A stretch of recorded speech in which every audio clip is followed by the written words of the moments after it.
요한복음을 우리가 신학적인 관점에서 접근하면은 굉장히 어렵고 나련하고 이해도 안 되기 때문에 그런 접근보다는 우리 적용점에서 요한복음이 우리 삶 속에서 어떻게 적용되어져야 되는지 그 적용점의 관점에서 살펴보도록 하겠습니다.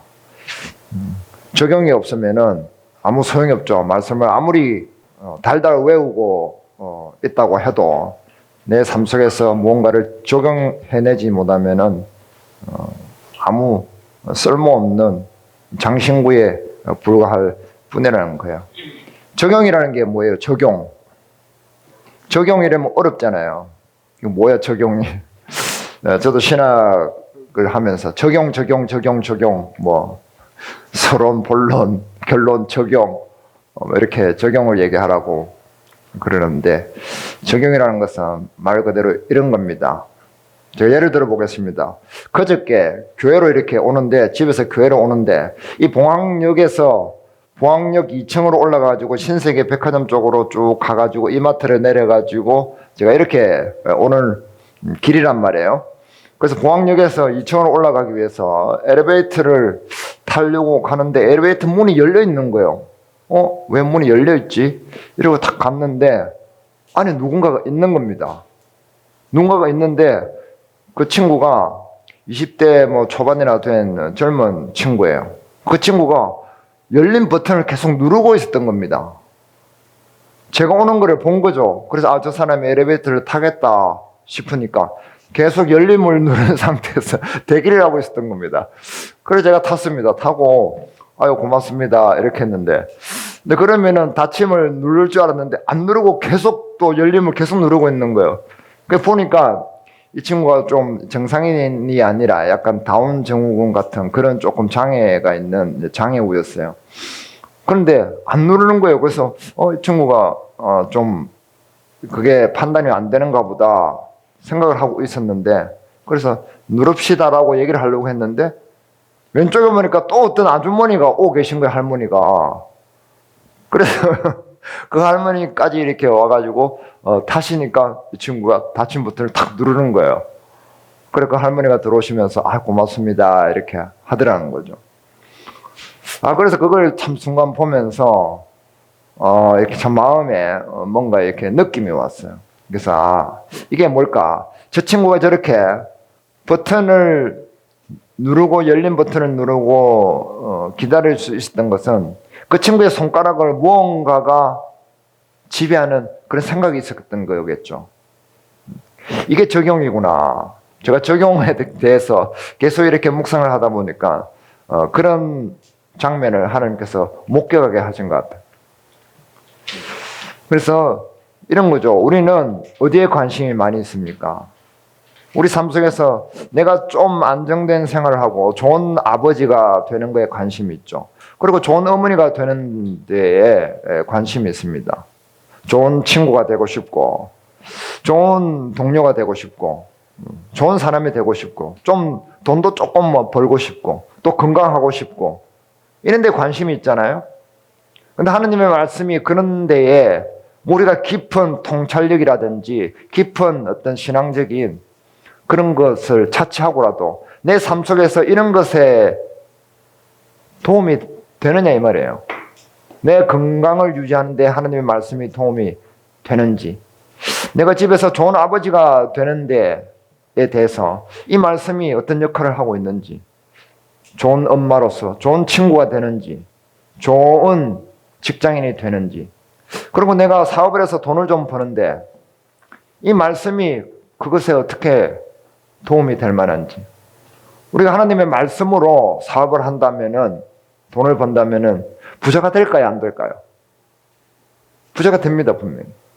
말씀대로 하나님께서 말씀하신 기준점을 적용을 해서 내가 사업을 한다면은 저는 분명히 100% 돈을 벌 수 있다고 믿습니다. 그런데 내 욕심으로 해버리니까 안 되는 거죠. 우리가 건강해지는 것도 마찬가지입니다. 특별한 이슈가 없으면은 내가 하나님의 말씀을 가지고 내 삶 속에 계속 적용을 해 나간다면 내가 건강해질까요? 건강이 나빠질까요? 건강해진단 말이에요. 그게 적용이에요. 그게 적용이란 말이에요. 우리가 깊은 무슨 대단한 철학적인 사람이 통찰력과 지혜를 가지는 그런 것을 빼놓더라도 그게 적용이죠. 그것이 없으면은 깊은 그런 진리가 우리에게 어떻게 느껴질까 이 말이에요. 다가올까 이 말이에요. 무슨 소용이 있느냐 이런 거죠. 하나의 저기 어디 가면은 기와집을 지어놓고 거기에 금붙이를 막 만들어 놓은 그 앉아 있는 사람 그런 것과 무엇이 다르겠느냐는 거죠. 그래서 그런 관점에서 이 요한복음을 좀 살펴보려고 합니다. 이 요한복음은 누가 적었습니까? 네, 사도 요한이 적었습니다. 침례자 요한이 아닙니다. 침례자 요한하고 헷갈리면 안 돼요.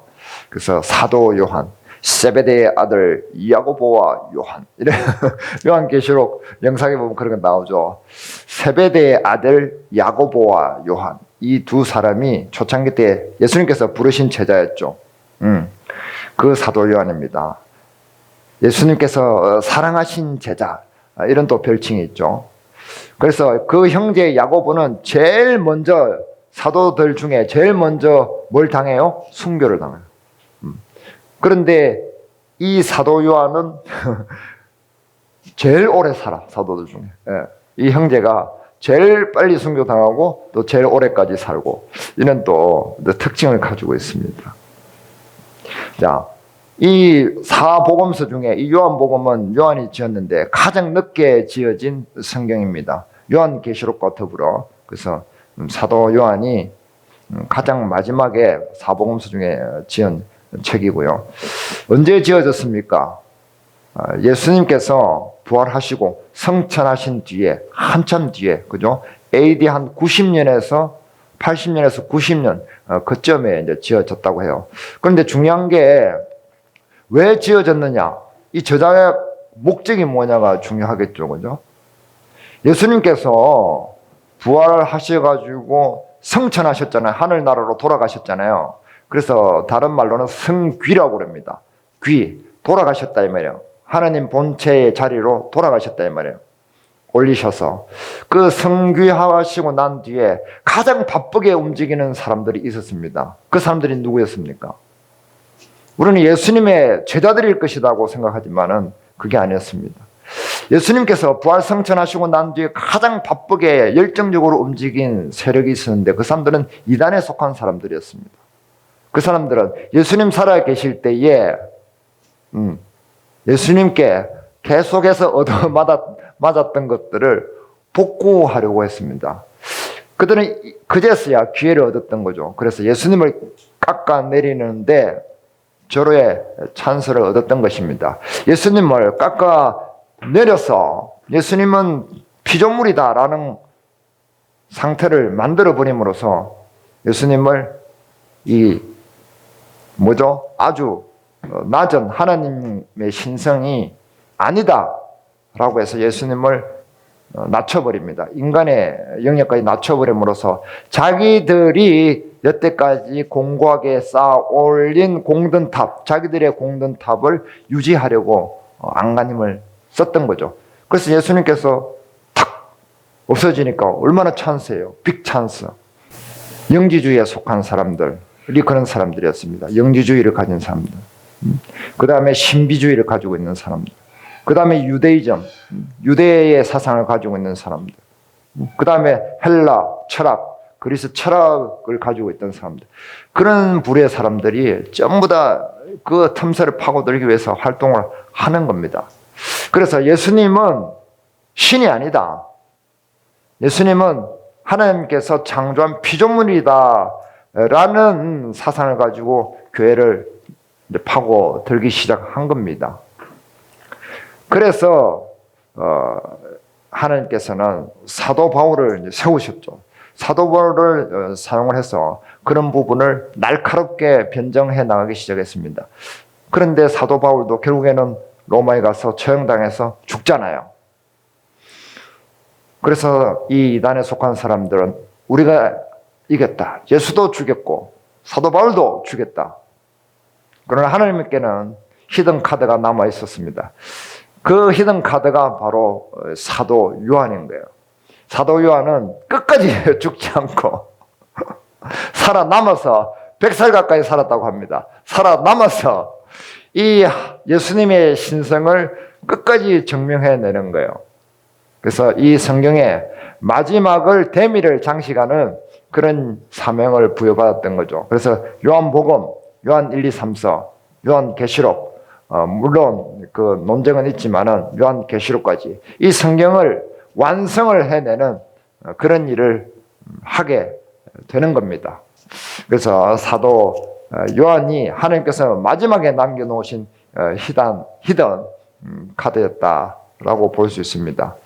이걸 어디서 적었냐면은 에베소 교회에 있을 때에 사도 요한의 그 말년에 적었다라고 하는데, 그 성경을 제롬 성경이라는 성경이 있어요. 옛날에 4세기 때 신학자인데 제롬이라는 분이 있었습니다. 그분이 적은 글에 보면은 이 사도 요한이 마지막에 나이가 많이 들어가지고 강단에 서서 이제 설교를 하는데 다른 사도들은 다 이제 순교당하고 죽었잖아요. 마지막 남은 사도 한 분이 계신 거예요. 얼마나 그때에 그 교회에서 사람들이 귀하게 모셨겠어요. 마지막 남은 이 사도 한 분. 나이가 들었어. 그러니까 강단에 설 수가 없는 거예요. 그러니까 청년들이, 에베소 교회 청년들이 의자에 앉아있는 채로 사도 요한을 강단에다가 이렇게 올렸답니다. 그러면은 사도 요한이 그 말만 계속해서 반복을 했대요. 서로 사랑하라. 내가 다시 말하노니 서로 사랑하라. 그 말만 계속 강단에서 반복했다라는 그런 기록이 남아있고요. 그 다음에 또 한 분 중에 에베소 교회의 감독이었던 폴리크레이트라는 분이 있는데 그분이 그런 기록을 남겼어요. 주의 품에 기댔던 그 사도 요한이 이제는 에베소에 묻혀서 누워 있다라는 그 기록을 남겼다고 해요. 그래서 사도 요한은 말년에 에베소에 밤모섬 유배가기 전에 에베소에 있었던 것 같다라는 것이 확실하고, 그리고 그 에베소에 있을 때 이 요한 복음을 기록했던 것으로 정리가 되겠습니다. 그러면은 왜 요한 복음을 기록했느냐? 아까 이단들이 득세해서 예수님을 사람의 격으로까지 깎아 내렸던 그 부분에 대해서 변정을 하려고 했던 거죠. 예수님은 누구신가 이 말이에요. 그래서 예수님은 너희들이 생각하는 피조물이 아니라 하나님 그 자신이시다 라는 것을 다시 사람들에게 알리려고 기록을 했던 겁니다. 알겠죠? 그래서 요한복음은 다른 그 세 가지 복음을 공관복음이라고 하잖아요. 공관복음은 하나님의 복음을 증거하는 쪽으로 초점이 맞춰 있다고 생각하면, 이 요한복음은 예수님 자신을 증거하는 데 초점이 맞춰져 있는 거예요. 예수님 자신을. 그래서 요한복음 5장 39절 한번 봅니다. 너희가 성경에서 영생을 얻는 줄 생각하고 성경을 연구하거니와 이 성경이 곧 내게 대하여 증언하는 것이니라. 그렇죠. 이 요한복음은 예수님을 증거하기 위한 목적으로 쓰여졌다는 거죠. 예수님의 무엇을 증거하느냐 말이에요. 예수님의 무엇을. 다시 보면 1장으로 돌아가 봅니다. 1장 1절만 크게 읽겠습니다. 태초에 말씀이 계시니라. 이 말씀이 하나님과 함께 계셨으니 이 말씀은 곧 하나님이시니라. 우리는 오늘 이 요한복음 1장 1절의 말씀을 제대로 넘어가야만 합니다. 이 말씀을 제대로 넘어가지 못하면 성경을 이해하는데 굉장히 어렵습니다. 사실은 엉뚱한 길로 갈 가능성도 많아요. 창세기 1장 1절에 태초에 하나님이 천지를 창조하시니라. 이걸 제대로 못 넘어가면은 성경을 이해하는 게 굉장히 어려운 것과 마찬가지입니다. 태초에. 그 부분을 깊이 있게 들여다보라는 것은 아닙니다. 이게 무슨 의미인지를 우리가 깨닫는 게 중요한 거죠. 창세기 1장 1절 제가 읽어주겠습니다. 태초에 하나님이 천지를 창조하시니라. 태초에가 똑같이 나오죠. 이 창세기 1장 태초에라는 말, 히브리 말은 베레시트라는데, 뭔가 이 세상이 보이는 세계가 나타날 때에 라는 어떤 시간적인 관점이 많고요. 이 요한복음의 태초에라는 말씀은 이 창조 세계가 있기 전에라는 그런 개념이 더 강합니다. 근데 말씀이 계시니라 라고 했는데 창세기 1장 3절에 보면은 이제 말씀을 창조를 하시는데 하나님이 이르시되 빛이 있으라 하시니 빛이 있었고, 하나님이 창조를 하실 때에 하나님께서 말씀하셨습니다. 빛이 있으라 이렇게 얘기하잖아요. 그죠? 태초에 말씀이 이 세상을 창조를 했잖아요. 그죠? 말씀이. 그 말씀이 곧 하나님이다 이 이야기예요. 그래서 요한복음 1장 1절을 다시 봅니다. 같이 읽어봅니다. 태초에 말씀이 계시니라. 이 말씀이 하나님과 함께 계셨으니 이 말씀은 곧 하나님이시니라. 이 말씀은 곧 하나님이시니라. 그러니까 창조하신 분이 누구예요? 말씀의 하나님이란 말이에요. 말씀의 하나님. 오늘은 이 키워드를 생각합시다. 말씀의 하나님. 오케이? 네. 말씀의 하나님. 이것만 생각하면 됩니다. 말씀의 하나님.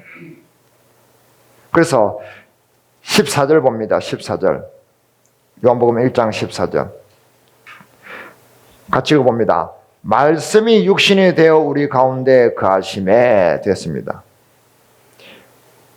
말씀이 육신이 되었대요. 말씀의 하나님이 육신을 입고 오신 분이 예수님이다 이 말씀이죠. 그러니까 곧 하나님이 예수님이다라는 그런 논리가 성립이 되는 거죠. 그죠? 그래서 18절 다시 봅니다. 18절을 한번 읽어봅니다. 다 같이. 본래 하나님을 본 사람이 없으되 아버지 품속에 있는 독생하신 하나님이 나타내셨느니라. 하나님을 본 사람이 없는데 독생하신 예수님이 이렇게 안 하고 독생하신 하나님이 나타내셨느니라 이렇게 설명하잖아요.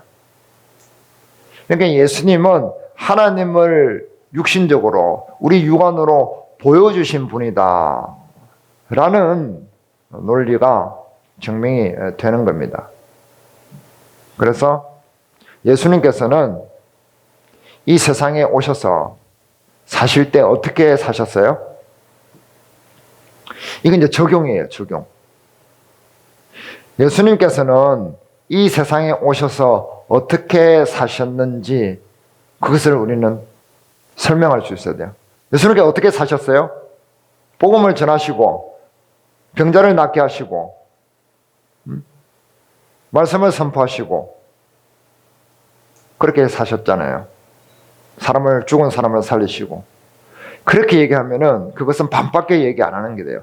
예수님께서 어떻게 사셨습니까? 라는 것을 한마디로 얘기할 수 있어야 돼요. 그 한마디가 뭐예요? 예수님은 100% 하나님의 말씀대로만 사셨어요. 오케이? 왜 그래요? 자기 자신이 말씀의 하나님이시기 때문에 그렇습니다. 예수님 누구시기라고요? 말씀의 하나님, 그 본질이시기 때문에, 본체이시기 때문에, 말씀의 하나님이시기 때문에 말씀대로 100% 사신 거예요. 예수님은 이 땅에 오셔서 뭘 하셨습니까? 예, 말씀대로 하셨습니다 라고 이야기를 하면 됩니다. 그 말씀하신 것 중에서 병자도 낫게 하시고 복음도 전하시고 사람들을 사랑하시고 제자들도 양육하시고 그런 거죠.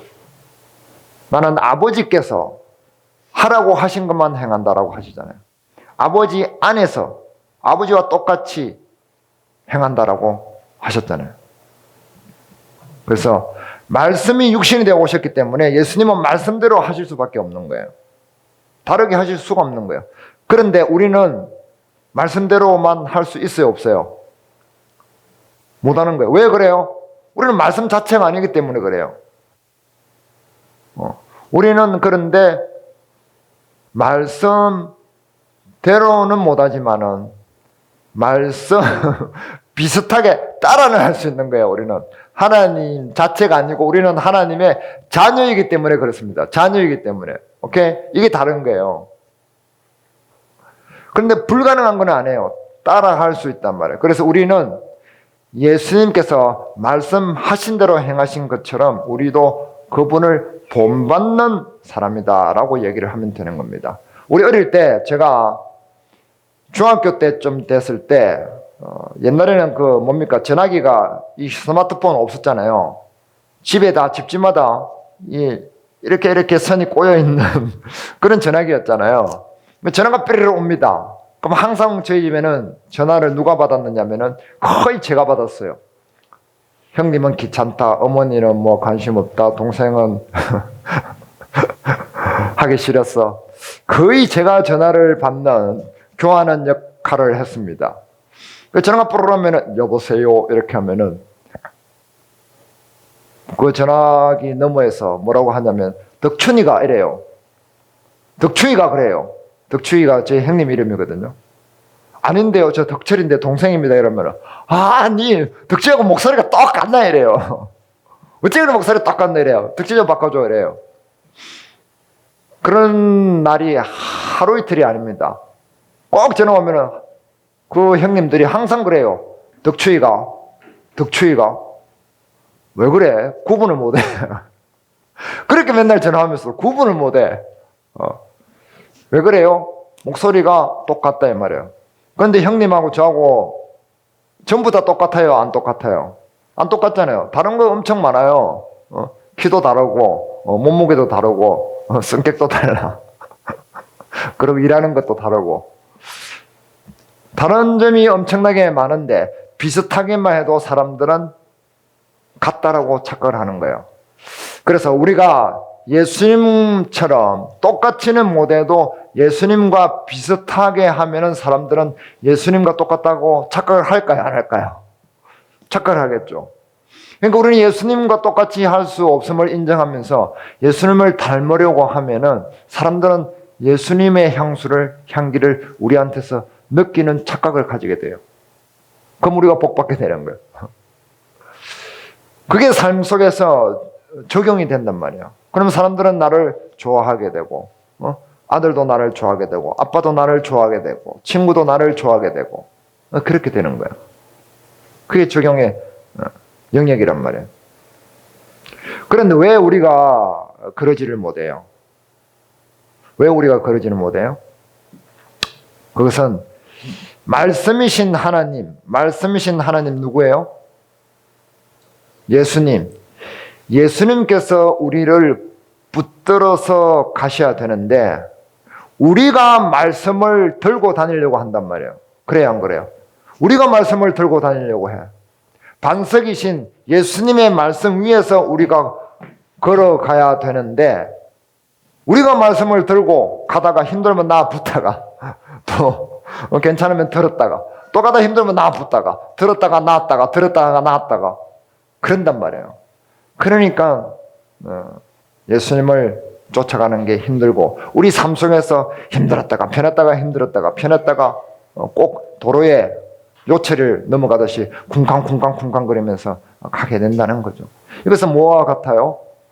나무꾼이 지게를 지고 가야 되잖아요. 나무꾼이 지게를 지고 가야 되는데 지게가 나무꾼을 지고 가려고 하는 거하고 비슷하다는 거예요.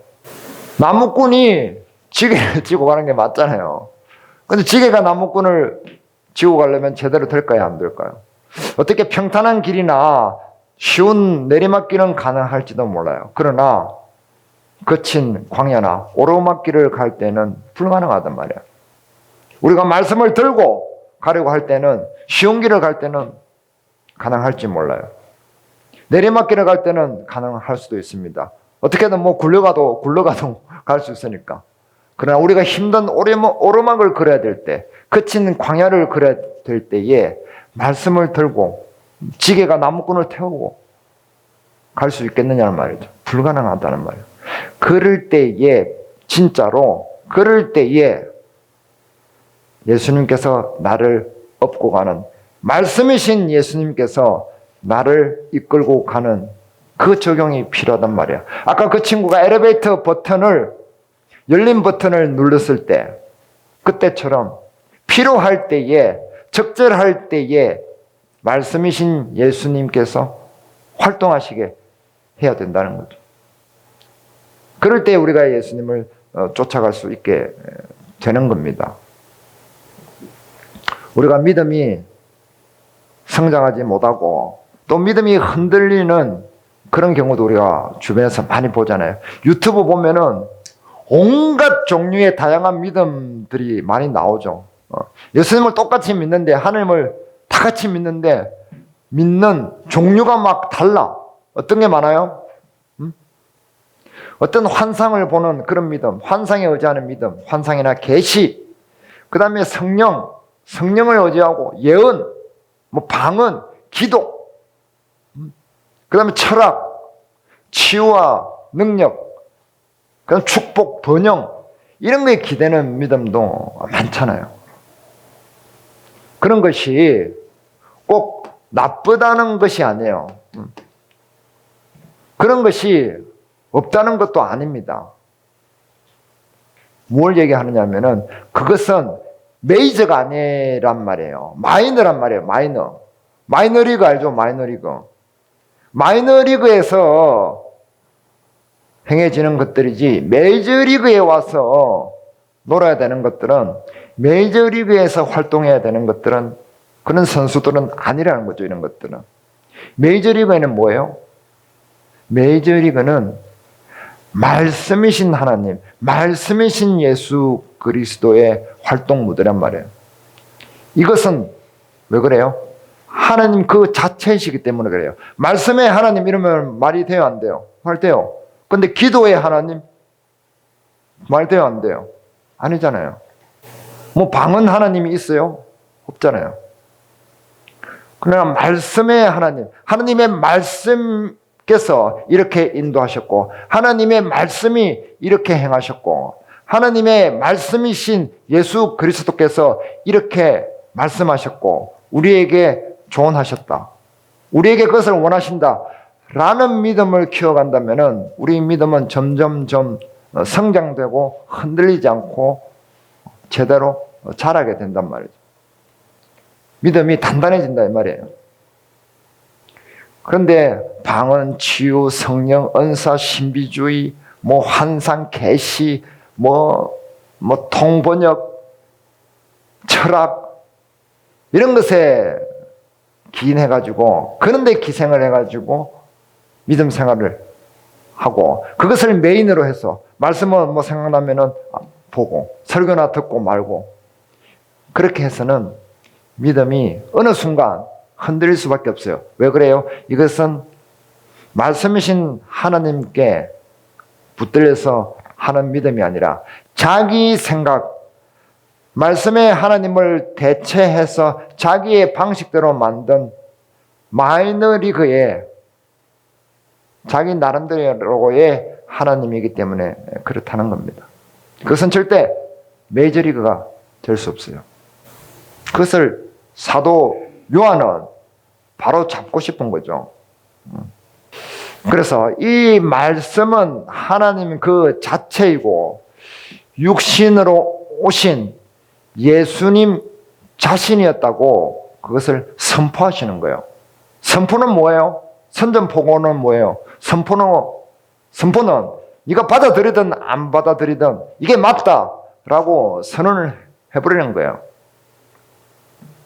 수용의 영역이지 타협의 영역이 아니란 말이에요. 그래서 이 사실은 사도 요한의 이 선포는 우리 모두에게 굉장히 치명적인 거예요. 어떤 사람에게는 핑계거리가 없어지는 것이고, 또 말씀을 쫓고자 하는 사람에게는 분명히 보이는 확실한 만질 수 있는 내비게이션이기 때문에 그렇습니다. 왜냐하면 이 말씀의 하나님은 모호하거나 희미하거나 어렴풋한 것이 아니란 말이에요. 애매한 게 아니란 말이에요. 이런 것 같기도 하고 저런 것 같기도 하고 그런 것이 아니라 내 눈에 분명히 보여지고 내 손에 만져지는 것이기 때문에 그렇습니다. 자, 우리 눈앞에 무엇이 있습니까?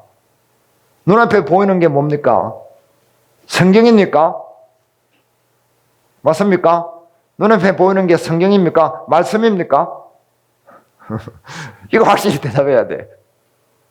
눈앞에 보이는 것은 말씀이신 예수님이 보이는 거예요. 이게 정답입니다. 이 말씀이신 예수님께서 보이는 것이 우리가 보는 것이 되어야 됩니다.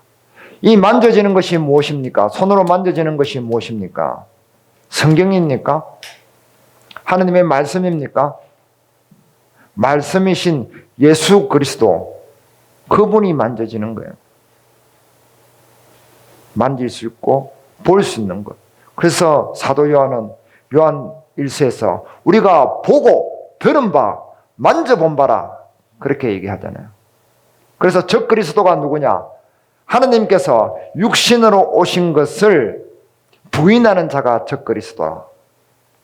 하나님이 말씀이 육신이 되어서 예수님으로 오셔서 우리가 보고 듣고 만졌는데 그분을 하나님이 아니라고 부인하는 자가 적 그리스도다. 이단이다 이 말이에요.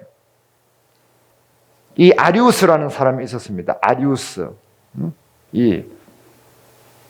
그 초대교회 지나고 난 뒤에 장로인데 이 사람이 예수님을 깎아내리면서 예수님은 하나님이 아니고 하나님이 지으신 피조물 중에 가장 가치 있는 분이다. 가장 높은 분이다. 이렇게 얘기를 했어요. 그것이 발단이 돼가지고 한 300년 가까이 예수님의 신성에 대해서 논쟁이 벌어집니다. 모든 신학자들이 다 달라붙고요. 로마 황제까지 개입을 해가지고 재판을 하고 공회의를 하고 논쟁을 하고 사람이 그 가운데 정치질을 해가지고 막 죽기도 하고 그런 일이 한 300년 동안 벌어져요. 그래서 최종적으로 니케아 공회라는 데서 AD 325년 니케아 공회에서 이 신성, 예수님의 신성에 관한 논쟁이 끝납니다. 이 아리우스라는 사람은 이단으로 정죄를 받고 저 아라비아 쪽으로 중동 쪽으로 넘어갔다고 그래요. 그래서 그 중동 쪽으로 넘어가가지고 이슬람교를 세우는데 그런 기반을 제공한 그런 역할을 했다는 얘기가 있습니다. 이것은 그 중세기를 연구하는 어떤 교수님께서 말씀해 주셨어요. 그래서 아리우스 파가 여기서 쫓겨나가지고 중동 쪽으로 가가지고 그쪽에서 이슬람의 그런 교리를 만드는 그런 역할을 했다라는 얘기를 역사학자께서 이야기를 해 주시더라고요. 아무튼 그런 예수님의 신성에 관한 논쟁이 끊임없이 있다는 거예요. 예수님께서 부활승천하시고 난 뒤에. 그래서 사도 요한은 아니다. 예수님은 하나님 맞으시다. 그래서 나는 이것을 기록한다 하셔서 사도 요한은 다음 세대, 사도 요한이 왜 오래 살았겠습니까? 다음 세대까지 그것을 넘겨주려고 했던 겁니다. 자기가 본 것을 넘겨주고 그리고 그것을 다음 세대뿐만 아니라 마지막 세대까지, 세상의 종말 세대까지 기록함으로써 그것을 말씀이신 예수님을 계속해서 보여주기 위해서 사도 요한께서 이것을 기록하신 거예요. 그래서 요한계시록까지 기록을 해서 끝나게 되는 거예요. 요한계시록까지 그 내용이 무엇입니까? 말씀이신 그 하나님께서 창조 때부터 세상 끝날 때까지 운행하시고 그 말씀으로 세상을 다스리시고 예언하시고 성취하신다라는 거잖아요. 그 말씀의 하나님을 우리가 본받고 배우고 쫓아가야 된다. 그것을 너희 삶 속에 적용을 해라. 이 말이잖아요. 그래서 오래 사신 거예요. 우리도 오래 살 때에 다음 세대에 이 말씀이신 하나님을 전해줘야 되는 거예요. 나이 든 사람에게는 그 역할이 맡겨져 있는 겁니다. 좋은데 단풍 구경하려고 오래 사는 게 아니에요. 나는 이제 나이 들었으니까 내가 더 이상 무슨 할 일이 있겠느냐, 소망이 있겠느냐라고 그렇게 넉넉히 사시면 안 돼요. 더 중요한 임무가 있다는 거예요. 더 중요한 임무. 다음 세대에 전송해주는 이게 얼마나 큰 일이에요. 어떻게 보면 제일 중요한 일이잖아요. 자, 그래서 사도 요한은 이 말씀을 이제 기록을 하게 된 겁니다. 자, 요한복음은 왜 기록이 되었는가? 왜 기록이 되었어요? 예수님의 신성에 대한 이단들의 공격 때문에 그런 겁니다. 예수님은 피조물이다. 하느님이 아니다. 그러면 이 요한복음의 가장 큰 의미는 우리에게 무엇인가 이 말이에요. 무엇일까요? 말씀의 하나님이 눈에 보이는 육신의 예수님으로 오셔서 우리에게 보여주시고, 그리고 말씀대로 100% 행하심으로 하나님의 말씀을 온전히 성취해내셨다 이 말이에요. 그 말씀의 예수님을 우리가 따라가는 것이 우리의 믿음이라는 거죠. 자, 우리가 이런 얘기 많이 하잖아요. 당신은 무엇을 믿습니까? 그러면은 뭐라고 얘기해요? 저는 말씀을 믿습니다. 말씀이 하나님의 말씀임을 100% 확신합니다. 이렇게 대답하는 게 있어요. 그거는 반만 얘기하는 거예요. 반만. 이 말씀대로 예수님께서 100% 행하신 그 말씀이 육신이 되셔서 그분께서 이 말씀을 성취하셨기 때문에 예수님께서는 그 몸 자체가, 그분의 세포 자체가 말씀으로 하나하나 채워졌다 이 말이에요. 그분의 육신이 말씀으로 채워졌다 이 말이에요. 그렇기 때문에 예수님처럼 하나님의 말씀으로 내 몸과 영과 혼을 채워가는 그것이 우리의 믿음이란 말이에요. 예수님처럼 우리 몸이, 나의 몸도 하나님의 말씀으로 하나하나 채워가는 그것을 나는 믿습니다 라고 얘기해야 정확한 거예요. 그럴 때에 우리가 예수님을 닮아가는 거예요. 예수님을 주인으로 모시는 것이 되는 것이고 예수님을 따라가는 것이 되는 겁니다. 처음에는 양적 완화가 필요해요. 처음에는 말씀을 많이 알아야 된단 말이에요. 처음에는. 그죠? 저도 청년 때 한 500개 정도 외웠어요. 암송을 했단 말이에요. 근데 지금 다 까먹고 몇 개 안 남았지만은, 그러나 지금은 좀 더 그 말씀들을 통찰력 있게 보게 되는 거죠. 처음에는 양적으로 말씀이 풍부해야 됩니다. 말씀을 계속해서 읽어야 되는 거예요. 하루 동안에 말씀을 얼마나 우리가 읽어보느냐는 거죠. 말씀이 양이 없으면 질적으로 풍부해지기가 힘들어요. 그래서 우리가 평생에 자기 옆에 두고 읽어서 하나님 말씀, 그 말씀을 배우고 익히라고 하잖아요. 예수님께서 돌아가시고 난 뒤에 이단의 공격 때문에 하나님께서 육신으로 오신 분이 예수님이다. 그것을 증거하기 위해서 사도 요한이 기록을 했다는 거죠. 그것을 오늘 확실히 알아야 됩니다. 말씀의 하나님 예수 그리스도. 그래서 말씀대로 100% 행하셨다.